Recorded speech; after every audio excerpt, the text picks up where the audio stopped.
Hello investors, 2005 में हैदराबाद के Ameerpet area में एक छोटी सी साड़ी की दुकान खुलती है। आज वही दुकान एक 1400 करोड़ का रिटेल एम्पायर बन चुका है और उसका स्टॉक लिस्ट है एनएससी और बीएसई दोनों पर। दोस्तों, आज हम बात करने वाले हैं साई सिल्क कला मंदिर लिमिटेड के बारे में, जो सिर्फ एक एथनिक वियर कंपनी नहीं है बल्कि एक इंडियन रिटेल सक्सेस स्टोरी है। इस वीडियो में हम देखेंगे इसका business model, financial, management vision और इन्वेस्टर के लिए इसके ग्रोथ प्रोस्पेक्ट्स और प्रोफेशनल एनालिसिस के साथ चलिए शुरू करते हैं। साई सिल्क कला मंदिर लिमिटेड यानी एसएसकेएल साउथ इंडिया की सबसे बड़ी एथनिक वियर रिटेल चेन्स में से एक है। कंपनी की पहचान है उसके 4 ब्रांड फॉर्मेट जो हर कस्टमर सेगमेंट को कैटर करते हैं, जिसमें पहला है कला मंदिर, जिसमें प्रीमियम एथनिक वेयर ब्रांड जो मिडिल और अपर मिडिल क्लास फैमिलीज के लिए डिजाइन किया गया है। वर महालक्ष्मी सिल्क ब्राइडल और ट्रेडिशनल सिल्क साड़ी के लिए famous high and luxury segment है। मंदिर डिजाइनर लग्जरी साड़ीज के लिए, जहां एक साड़ी बनने में 45 दिन से 6 महीने तक लगते हैं। और KLM fashion mall value fashion chain जो पूरे फैमिली के लिए अफोर्डेबल क्लॉथिंग प्रोवाइड करता है। ये 4 फॉर्मेट्स मिल करके कंपनी को लग्जरी से लेकर मास मार्केट तक हर सेगमेंट में स्ट्रॉन्ग बनाते हैं। एसएसकेएल का बिजनेस मॉडल एक क्लस्टर बेस्ड एक्सपेंशन स्ट्रेटेजी पर काम करता है। मतलब कंपनी एक रीजन के अंदर ही मल्टीपल स्टोर्स ओपन करती है ताकि लॉजिस्टिक्स, सप्लाई चेन और मार्केटिंग कॉस्ट कम रहे। आज कंपनी के पास 68 स्टोर्स हैं जो 5 स्टेट्स और 20 सिटीज में स्प्रेड है, जहां तेलंगाना, आंध्र प्रदेश, कर्नाटक, तमिलनाडु और पुडुचेरी जैसे स्टेट्स है। दोस्तों, सबसे ज्यादा स्टोर तेलंगाना में है जहां 26 स्टोर्स है, जहां से लगभग 490 करोड़ का रेवेन्यू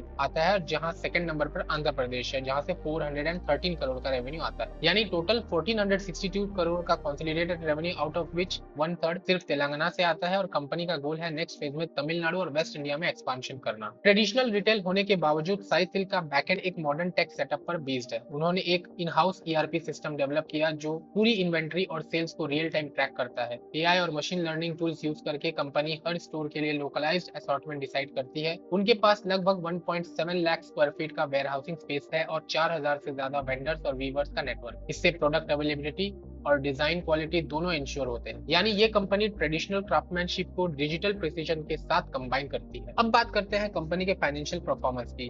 FY 24-25 के लिए कंपनी ने 1462 करोड़ का रेवेन्यू पोस्ट किया, जो पिछले साल 1373 करोड़ था। अगर आप देखें तो 6.4% का YOY बेसिस पे ग्रोथ है। एबिटा दोस्तों 211 करोड़ के आसपास स्टेबल रहा और पैट 85 करोड़ का था, जो पिछले साल 101 करोड़ से थोड़ा कम, क्योंकि एक one time income tax adjustment हुआ जिसमें 21 करोड़ का उन्हें पेमेंट करना पड़ा। कंपनी का एबिटा मार्जिन 14.5% है और ROCE 13.7% है, जो रिटेल इंडस्ट्री के लिए काफी हेल्दी लेवल्स पे है। स्टोर प्रोडक्टिविटी के टर्म्स में साई सिल्क का परफॉर्मेंस इंप्रेसिव है। एवरेज रेवेन्यू पर स्टोर 21.5 करोड़ का है और पर स्क्वायर फीट प्रोडक्टिविटी 20,417 है। ये नंबर्स ऑर्गेनाइज्ड रिटेल के लिए स्ट्रॉन्ग बेंचमार्क होते हैं। FY 25 में कंपनी ने 18.5 लाख यूनिक कस्टमर्स एक्वायर किए, जिनमें से 43 कस्टमर्स रिपीट बायर्स थे। यानी ब्रांड लॉयल्टी उनका सबसे बड़ा मोट है। मैनेजिंग डायरेक्टर के हिसाब से FY 2025-26 एक हाई पोटेंशियल ईयर होने वाला है, क्योंकि वेडिंग सीजन इवनली स्प्रेड है और फेस्टिव डिमांड स्ट्रॉन्ग रहने वाली है। कंपनी का फोकस है अपना प्रीमियम वर महालक्ष्मी फॉर्मेट एक्सपांड करना और नए ज्योग्राफीज में एंट्री लेना, स्पेशली तमिलनाडु के बियॉन्ड रीजन्स में। उनका कहना था,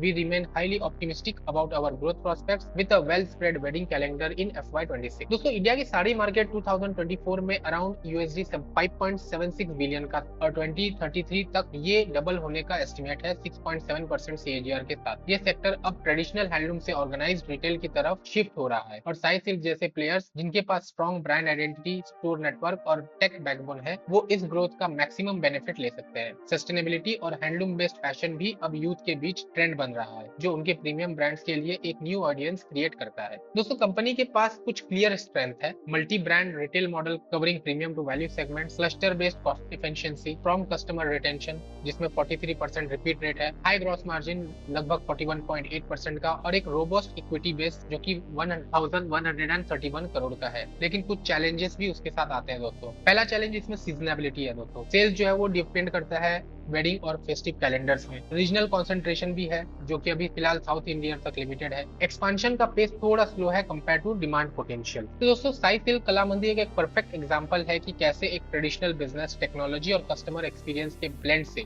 एक मॉडर्न रिटेल सक्सेस स्टोरी बन सकता है। कंपनी का स्ट्रेटेजिक प्रायोरिटीज क्लियर है, न्यू ज्योग्राफीज में एंट्री लेना, डिजिटल टूल्स यूज करके बैकएंड एफिशिएंसी बढ़ाना और अपने कस्टमर एक्सपीरियंस को और पर्सनलाइज करना।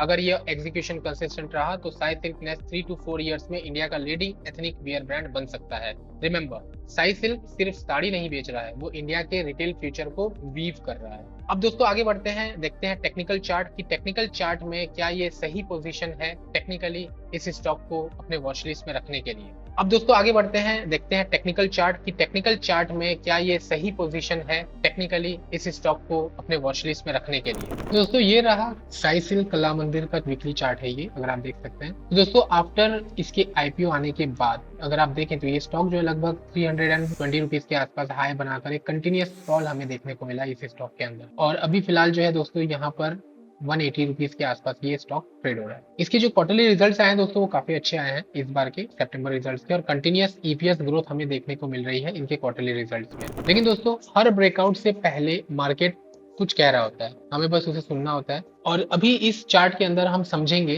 कैसे प्राइस एक्शन और वॉल्यूम क्वाइटली सिग्नल देते हैं कोई भी बिग मूव आने से पहले का। जब ये 2024 के एंड तक ये स्टॉक 113 रुपए के आसपास पहुंचा दोस्तों, तो वहां पर जो प्राइस है वो स्टेबल होने लगी। अगर आप देखेंगे तो इस जगह पर प्राइस स्टेबल होने लगी और कैंडल्स नैरो हो गई, वॉल्यूम धीरे धीरे अगर देखेंगे आप यहाँ पर तो बढ़ने लगा। ये फेज सिंपल था, प्राइस टाइम स्पेंड कर रहा था और बायर्स क्वाइटली एक्यूमुलेट कर रहे थे लोअर वीक्स के साथ। जो अगर आप देखेंगे यहाँ पर लोअर वीक्स के साथ स्टेबल क्लोजेस शो करते हुए जितनी भी सेलिंग आ रही थी वो एब्जॉर्ब होने लगी। फिर मिड 2025 में दोस्तों प्राइस ने 175 to 180 को रेजिस्टेंस के पास पहुंचा, स्ट्रॉन्ग वॉल्यूम के साथ एक ब्रेकआउट दिया और यहाँ से ट्रेंड शिफ्ट कंफर्म हुआ है। मतलब एक्यूमुलेशन का रिजल्ट फाइनली भी विजिबल था। इसमें अभी स्मार्ट मनी ऑलरेडी इनसाइड है, ब्रेकआउट बस कंफर्मेशन था।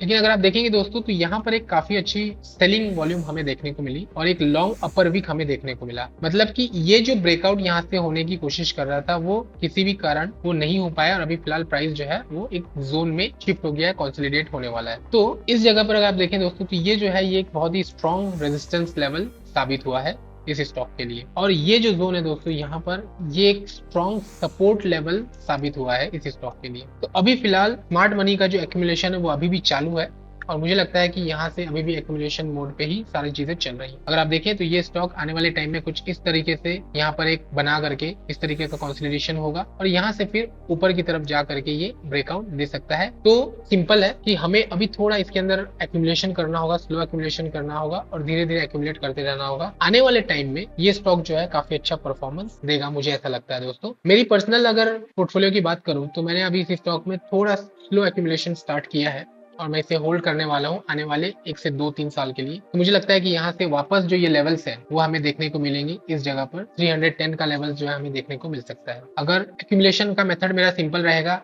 एवरी 5% पर मैं एक्यूमुलेट करूंगा। हर वीक मैं चेक करता हूं कि अगर स्टॉक 5% से नीचे आया या ऊपर गया है तो मैं उसके अंदर थोड़ा बहुत एक्यूमुलेशन करता हूं दोस्तों। तो ये जो जोन्स हैं ये दोनों आप याद रखिएगा। 194 एक जोन होगा, 193 to 199 ये एक रेजिस्टेंस जोन है और एक सपोर्ट जोन जो है दोस्तों 146 to 155 के लेवल पे सपोर्ट जोन रहेगा। तो दोस्तों आज के इस वीडियो में इतना ही। Thank you very much, happy investing. तो दोस्तों आपको इस तरीके की वीडियोस अगर पसंद आती हैं और आप मेरे चैनल में नए आए हैं तो आप जरूर सब्सक्राइब करिए चैनल को, ताकि इस तरीके की वीडियोस मैं लाऊं और आप उससे हेल्प ले सकें और स्मार्ट इन्वेस्टर बन सकें। अपने दोस्तों के साथ इस वीडियो को शेयर करिए। अगर आपको लगता है कि हाँ इस वीडियो से कुछ नॉलेज आपको मिल रही है तो आप इन्हें अपने फ्रेंड्स के साथ शेयर कर सकते हैं, रिटेल इन्वेस्टर्स के साथ शेयर कर सकते हैं, ताकि वो भी स्मार्ट रिटेल इन्वेस्टर बन सके दोस्तों।